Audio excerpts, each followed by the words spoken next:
दोस्तों, अगर आप और अच्छी नींद चाहते हैं तो हमारी प्यारी सी ऐप नींद को इंस्टॉल करें।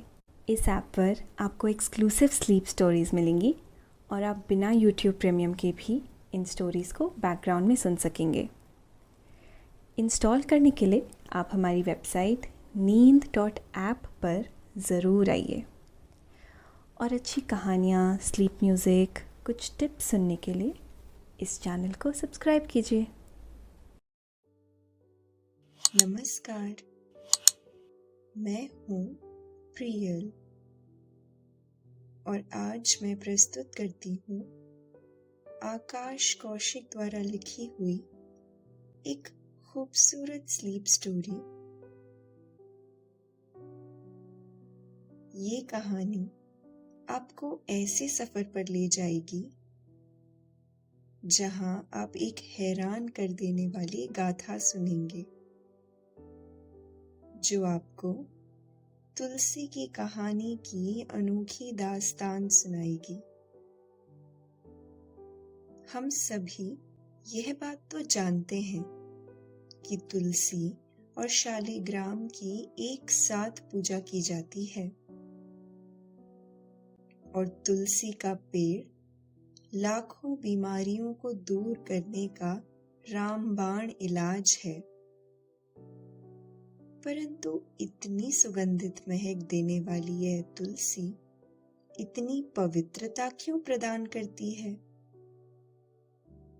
और इसका उपयोग पूजा पाठ के हर काम में किया जाता है।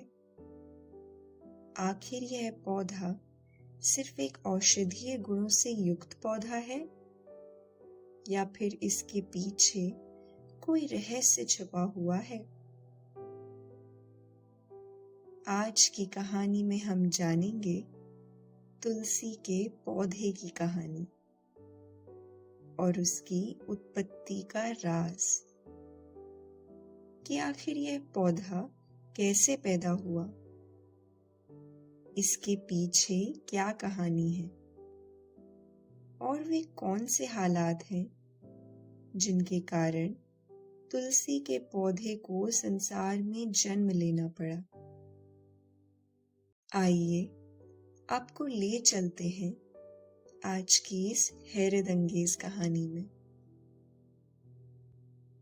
लेकिन पहले आप अपने आस-पास की सारी लाइट्स ऑफ करके आराम से लेट जाएं।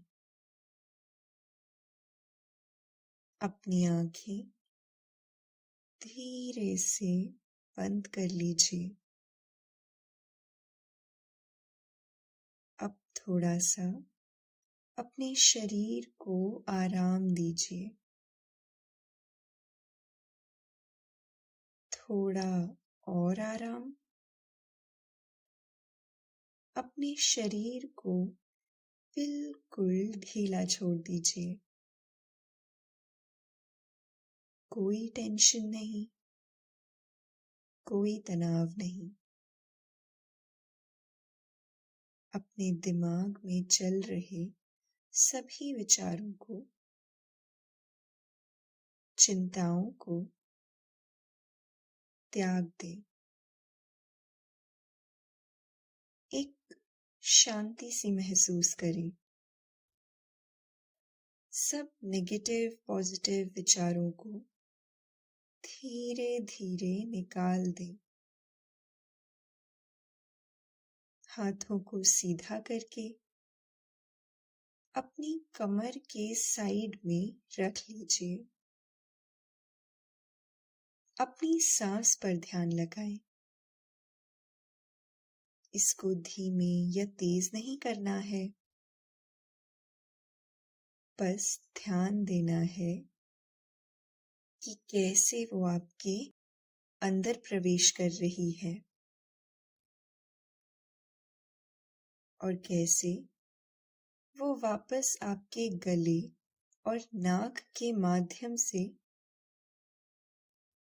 बाहर निकल रही है। आपका मन शांत एकदम शांत होता जा रहा है। आप बहुत अच्छा महसूस कर रहे हैं। खुद को काफी हल्का फील कर रहे हैं। सब तरफ शांति ही शांति है, सुकून है, खामोशी है। तुलसी से जुड़ी वैसे तो हजारों कहानियां हैं, परंतु एक कथा जो बहुत अधिक प्रचलित है वह तुलसी के जन्म से जुड़ी हुई है। शास्त्रों में इनके जनों से जुड़ी हुई इनकी पृथ्वी पर अवतरण की एक कहानी भी मौजूद है। एक बार भगवान शिव ने अपने तेज को समुद्र में फेंक दिया था,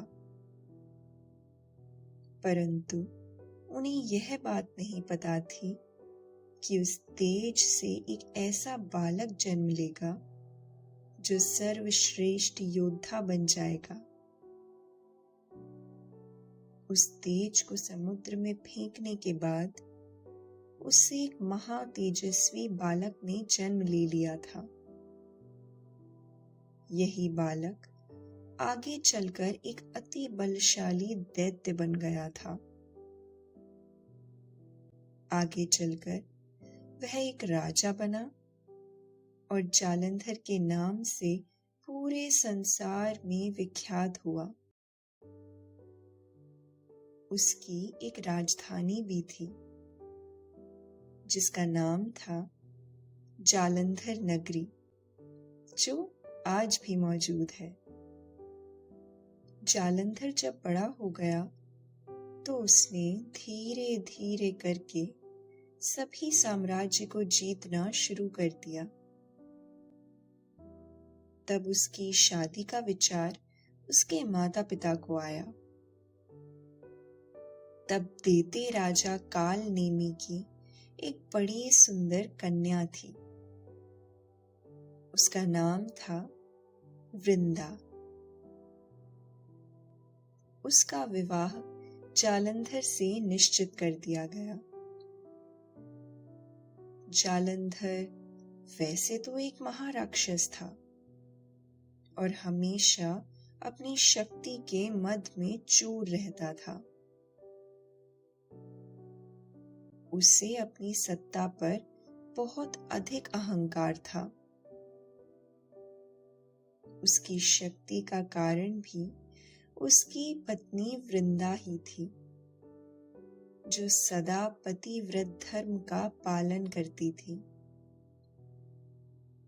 और उसके धर्म पालन के कारण ही उसके पति को शक्ति मिलती थी। वह हमेशा नई नई स्त्रियों को पाने की कामना में पड़ा रहता था। अपनी सत्ता के मद में चूर होकर वह एक दिन बैकुंठ पहुंच गया और माता लक्ष्मी को पाने की कामना से युद्ध करने लगा। जब माता लक्ष्मी को इस बात का पता चला कि कोई दैत्य बैकुंठ में आया है और उन्हें पाना चाहता है, तो दोनों ने जानने की कोशिश की कि आखिर वह कौन है। तब जाकर उन्हें पता चला कि उसका नाम जालंधर है और उसका जन्म भी समंदर से हुआ है। तब माता महालक्ष्मी ने जालंधर से कहा कि तुम व्यर्थ ही प्रयत्न कर रहे हो। मैं तुम्हारी बहन लगती हूँ। मैं भी समुद्र मंथन के समय समंदर से प्रकट हुई हूँ और तुम्हारा जन्म भी समंदर से ही हुआ है। इसलिए तुम रिश्ते में मेरे भाई हुए। तुम मुझे पत्नी रूप में नहीं पा सकते, दोस्तों, अब से आप bed time stories, guided meditation, relaxing music, इन सब का आनंद नींद ऐप पर ही उठा सकते हैं। यह बात जालंधर को भी समझ में आ गई और वह वहां से पराजित होकर माता पार्वती को पाने के लिए कैलाश पर्वत पर पहुंच गया। उसने ऐसा स्वांग रचा कि भगवान शंकर जैसा रूप बना लिया। उसने सोचा, जब यह रूप बनाकर वह माता पार्वती के नजदीक जाएगा तो माता उसे भगवान शिव ही समझेंगे और उसे स्वीकार कर लेंगे। परंतु ऐसा नहीं हुआ। जब उसने देवाधिदेव महादेव का रूप धरकर माता पार्वती के नजदीक आने की कोशिश की तो मां ने अपने योग बल से उसकी असलियत को तुरंत पहचान लिया और वहां से अंतर ध्यान हो गई।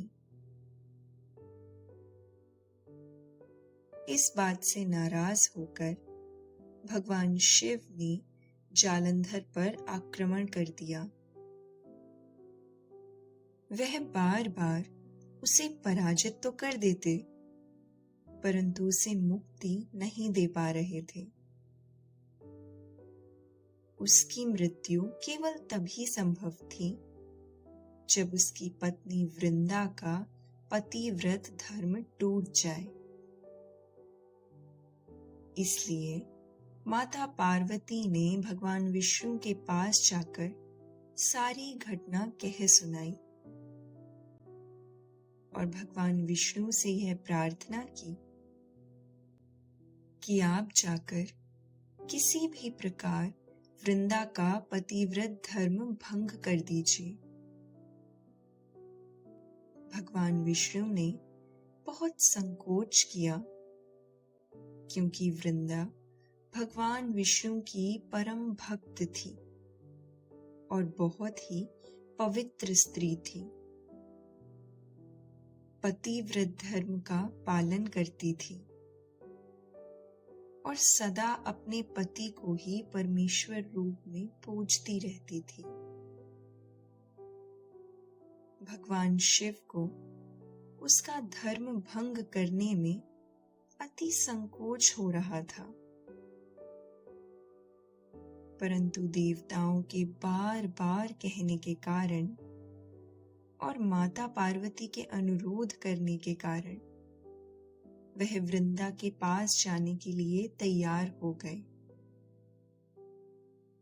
इसीलिए भगवान विष्णु ने एक ऋषि का वेश धारण कर लिया।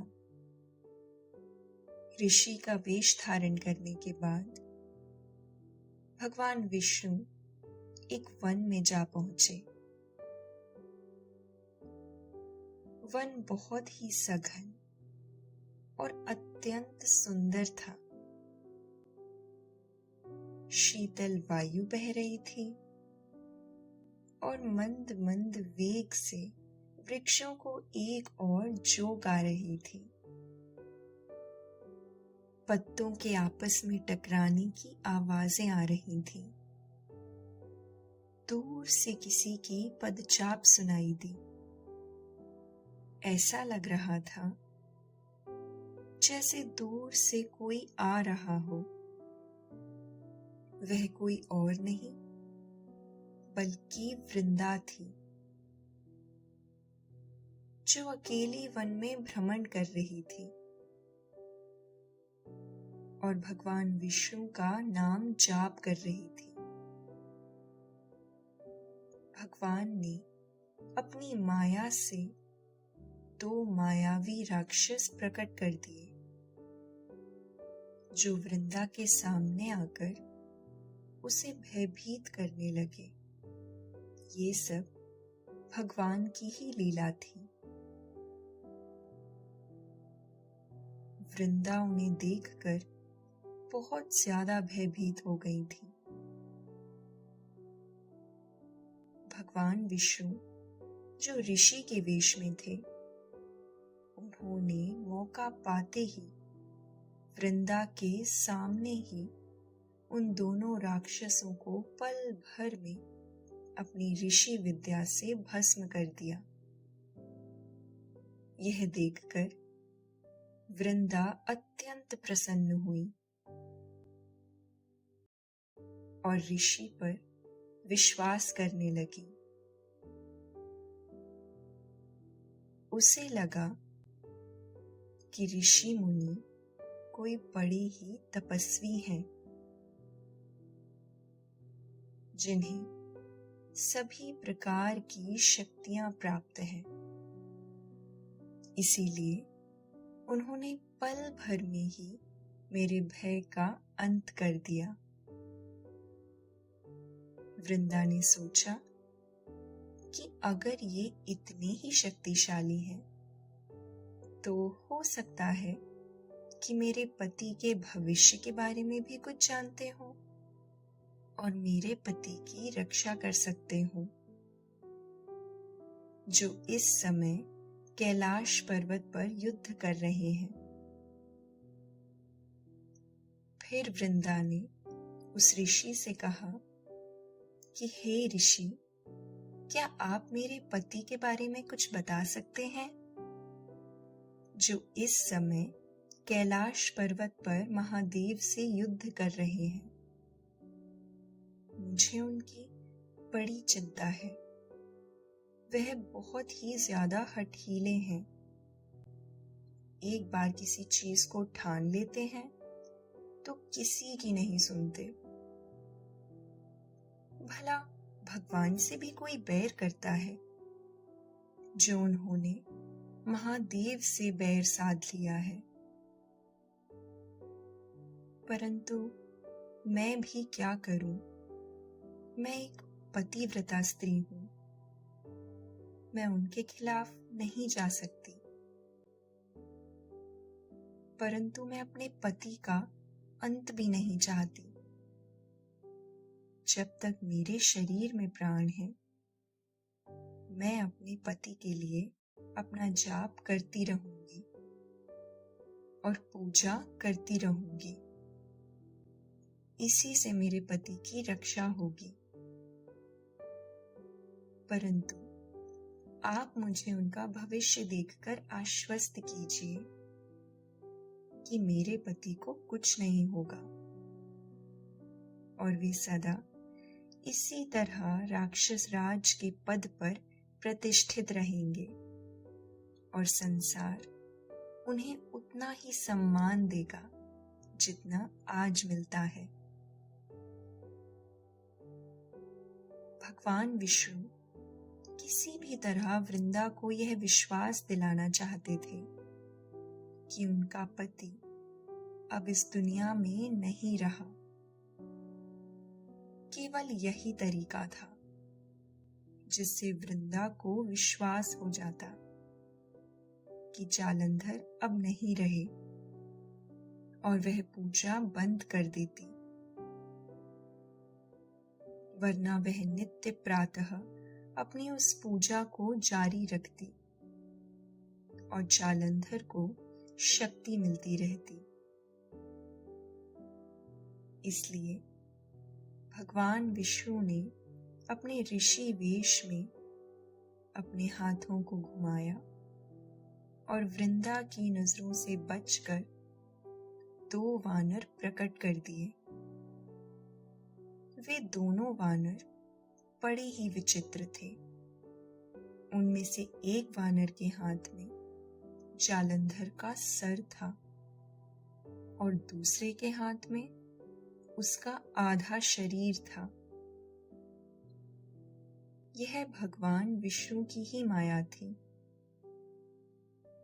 जब वृंदा ने देखा कि उसके पति का सर और शरीर 2 वानरों के हाथ में है और वे उसे ले लेकर उछल रहे हैं, तो अपने पति की ऐसी दशा को देखकर वृंदा वहीं पर मूर्छित हो गई। उसे कोई सुध बुध नहीं रही और बहुत जोर से झटका लगा।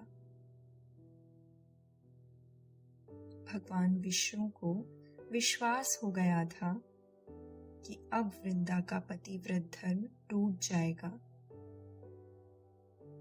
और भगवान शिव के लिए जालंधर को पराजित करना आसान हो जाएगा। वृंदा अपने पति की ऐसी दशा को देखकर विश्वास नहीं कर पा रही थी। थोड़ी देर बाद जब उसे होश आया तो उसने ऋषि को अपने समीप खड़ा हुआ देखा।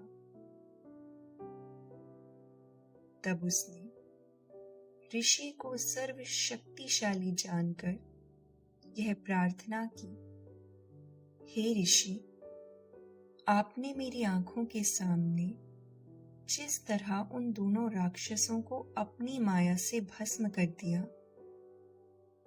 मुझे पूरा विश्वास है उसी प्रकार आप मेरे पति जालंधर को भी अपनी माया से पुनः जीवित कर सकते हैं। कृपया करके मेरा यह काम कर दीजिए। आप जो मांगेंगे मैं वह देने के लिए तैयार हूं। बिना पति के मैं भी संसार में जीवित नहीं रह सकती, इसलिए आप कोई भी जतन कीजिए, परंतु मेरे पति को जीवित कर दीजिए। भगवान विष्णु ने कुछ सोचकर ऐसा ही किया और अपनी माया से फिर से जालंधर का सर और शरीर जोड़ दिया। इससे एक ऐसा प्रकाश पैदा हुआ जिसने सभी की आंखों को ढक दिया। इसके बाद ऋषि अंतर ध्यान हो गए और जैसे ही प्रकाश हटा तो जालंधर जीवित रूप में वृंदा के आगे खड़े हुए थे। वृंदा को लगा कि उनके पति जालंधर जीवित हो गए हैं, परंतु भगवान विष्णु ने माया से बनी हुई उस काया में ही प्रवेश करके जालंधर का रूप ले लिया था। असल में वह भगवान विष्णु ही थे,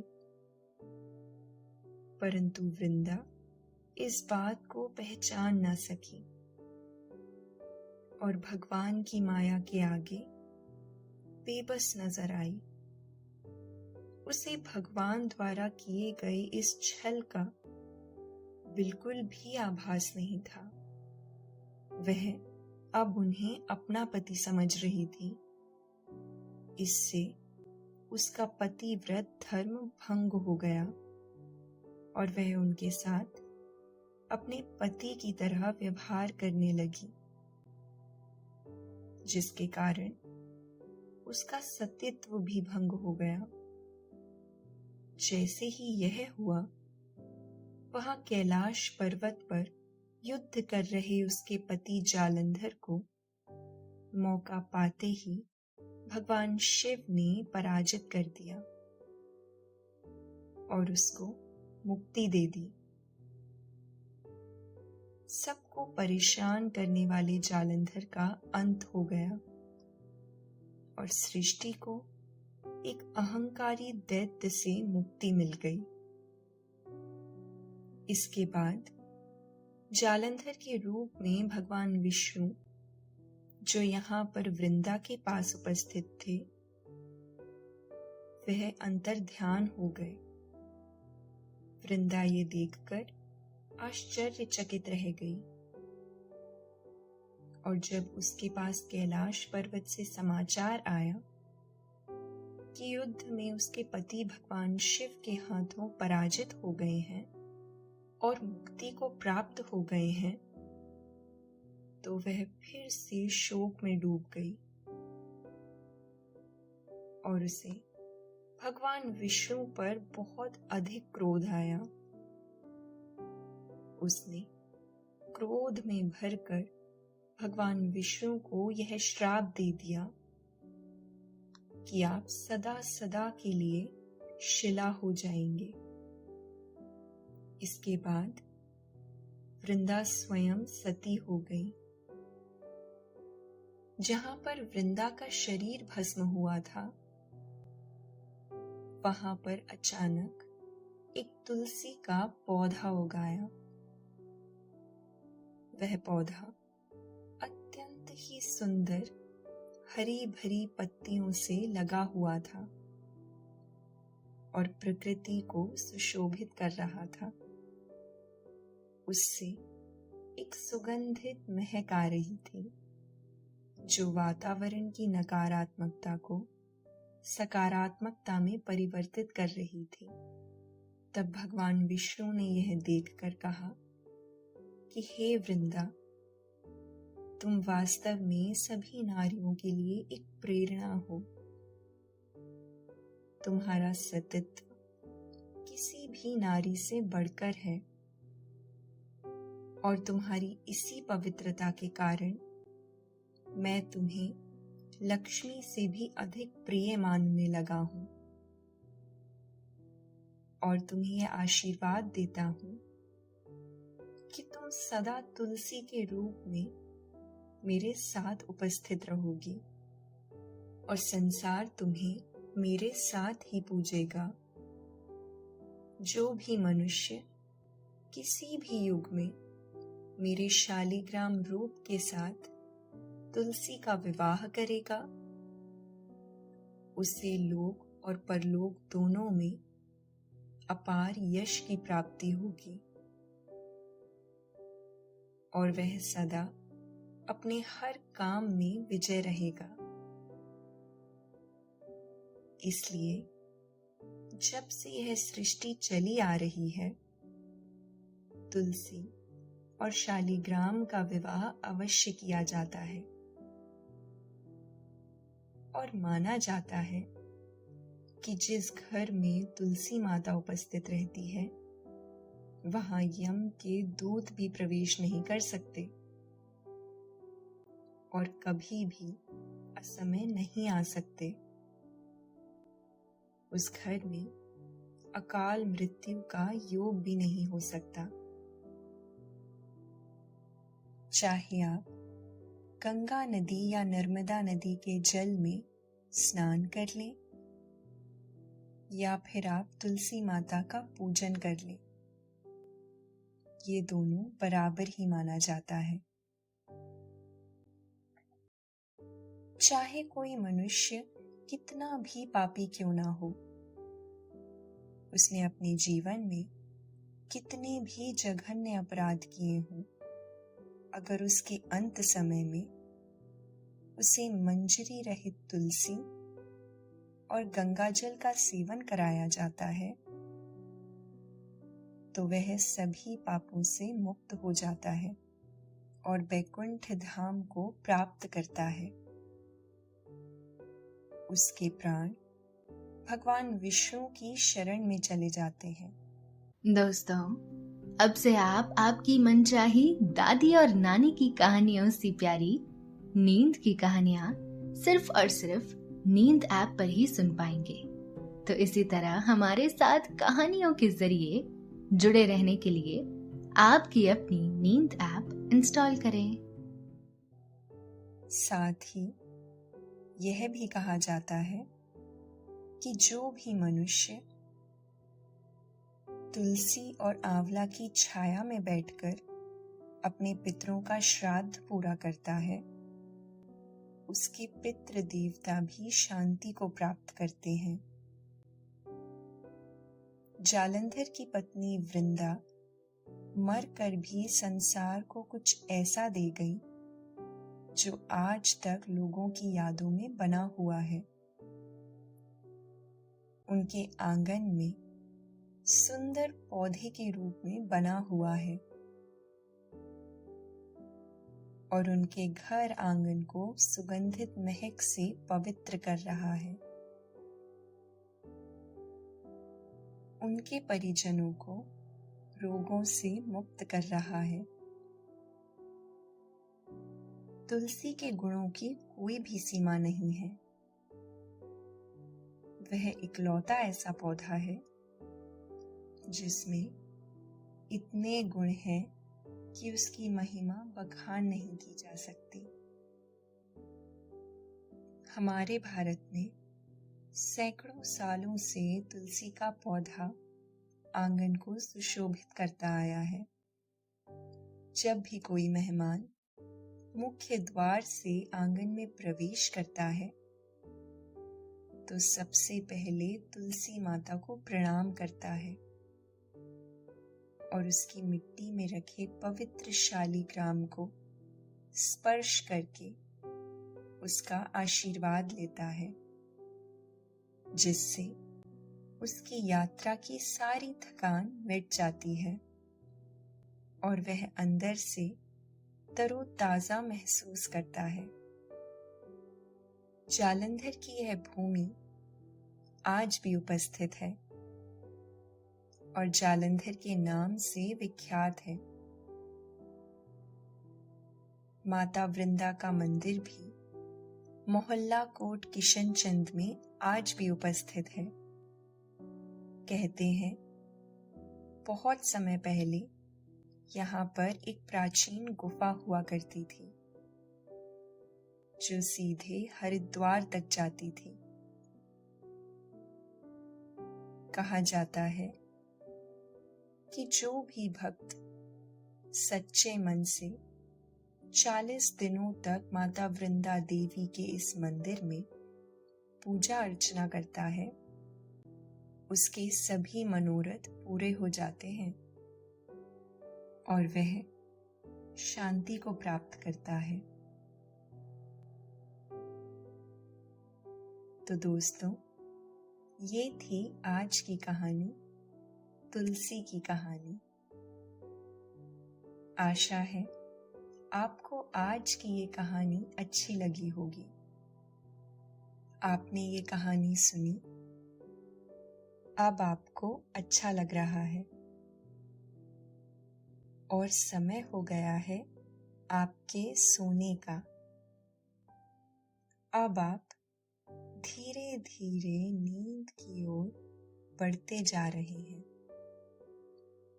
और नींद आपको अपने आगोश में समाती जा रही है, समाती जा रही है। शुभ रात्रि।